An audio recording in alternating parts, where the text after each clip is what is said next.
मनहूस दिल दहला देने वाली कहानी। हेतल कॉलेज कैंपस में बैठी थी। जब उसके क्लास पूरे हुए तो वह अपनी सहेली के साथ बातें कर रही थी। उसे रास्ते से जाते समय गायत्री दिखी।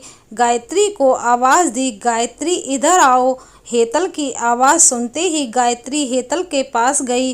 दोनों बातें करने लगी। बातचीत के दौरान अचानक हेतल को याद आया कि उसने सुना है कि सुमन ने आत्महत्या कर ली है। इस बारे में गायत्री से जानना चाहा। सुमन, हेतल और गायत्री दोनों की यह बचपन की सहेली थी। गायत्री और सुमन दोनों एक दूसरे के पड़ोसी थे।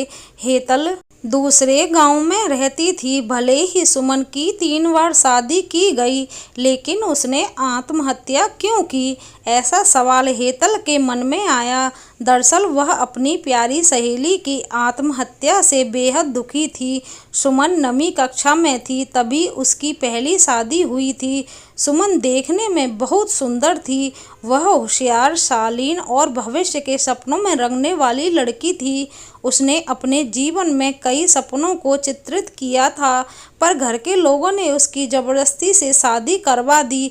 हेतल के पास इतने सारे सवाल थे कि वह नहीं जानती थी कि गायत्री से कैसे पूछूं, लेकिन हर बात की सच्चाई जानना चाहती थी और आखिर में गायत्री से पूछा कि सुमन ने आत्महत्या क्यों की। एक क्षण के लिए गायत्री चुप हो गई। जल्दी से उसके मुंह से शब्द नहीं निकल रहे थे। उसने गहरी सांस ली और बोलना शुरू किया। 3 साल पहले सुमन की शादी अवीर नाम के शख्स से हुई थी। वास्तव में उसकी बहुत अच्छी गृहस्थी चल रही थी। दोनों एक दूसरे से प्यार करने लगे थे। जब भी यह दोनों साथ में बाहर जाते थे तो सभी कपल इनसे जलते थे। अवीर और उसके परिवार के सभी सदस्य अच्छे स्वभाव के थे।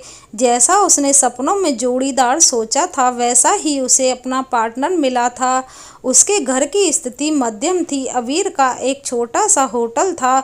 उसमें से उसके सारे खर्चे बांट देने के बाद कुछ पैसे बच जाते थे। घर की हालत बहुत साफ सुथरी थी। एक दिन वह होटल से घर बाइक पर आ रहा था। एक बड़ी कार से उसका बहुत बड़ा एक्सीडेंट हो गया और इसमें उसे काफ़ी चोटें आईं। हादसे के बाद उसे अस्पताल ले जाया गया, लेकिन सिर में गंभीर चोट लगने के कारण इलाज के दौरान उसकी मौत हो गई। सुमन को बहुत दुख हुआ, लेकिन उसके ससुराल वालों को गलतफहमी थी कि अवीर की दुर्घटना सुमन की वजह से हुई, वह अपशगुनी है, ऐसा उनको लगता था। उनमें से कोई भी उसे समझ नहीं पाया। अवीर के जाने के बाद कुछ दिनों के भीतर ही सुमन को घर से निकाल दिया गया। उसे घर से बाहर निकालने के बाद वह मायके गई और कुछ दिन मायके में ही रही, लेकिन आसपास पड़ोसियों में चर्चा हो गई तो उसके माता पिता फिर से उसके लिए रिश्ता ढूंढने लग गए। जब वह बाहर निकलती थी तो लोग हमेशा उसे ताने मारते थे। इस वजह से सभी बहुत परेशान हुए। ऐसे में उन्होंने जल्दी जल्दी में अमोल से शादी करवा दी। अमोल बहुत बुरा आदमी था, दारू पीता था, कुछ काम धंधा नहीं करता, चोरी करता, मारपीट करता, उसका रोजाना यही काम था। इस सब से सुमन को बहुत दुख होता था, पर वह कुछ नहीं कर सकती थी। एक बार एक रात को वह देर से घर आया और जल्दी जल्दी में घर में कुछ ढूंढने लगा। सुमन ने उससे पूछा, पर उसने कुछ भी नहीं बोला। उसे जो चीज़ चाहिए थी वह उसे मिली नहीं। इस वजह से वह वहाँ से बाहर चला गया। सुमन रात भर उसकी राह देखती रही, पर वह आया ही नहीं।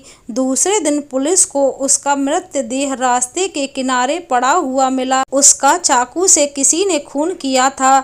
यह खबर सुमन को पता चली तो उस पर दुख का पहाड़ टूट पड़ा। कुछ दिनों तक वह अपनी ससुराल में रही, लेकिन बाद में ससुराल वालों ने उसे प्रताड़ित करना शुरू कर दिया। इस वजह से सुमन वापस मायके आ गई। घर आकर कुछ दिन ऐसे ही बीत गए। हर दिन आ रहा था और जा रहा था, लेकिन सुमन की स्थिति वही थी। उसकी तरफ देखा नहीं जा रहा था।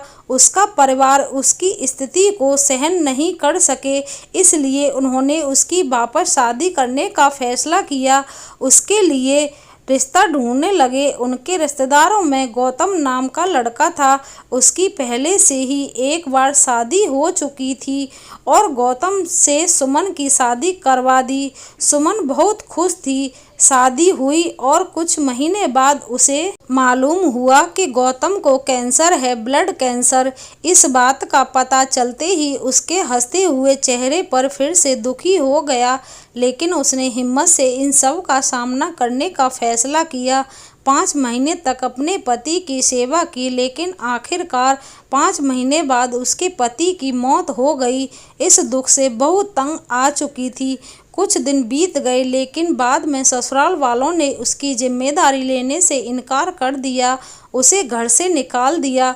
उसके बाद वह फिर मायके चली गई, लेकिन उसके माता पिता, उसके भाई भाभी ने भी उसे घर में आने नहीं दिया।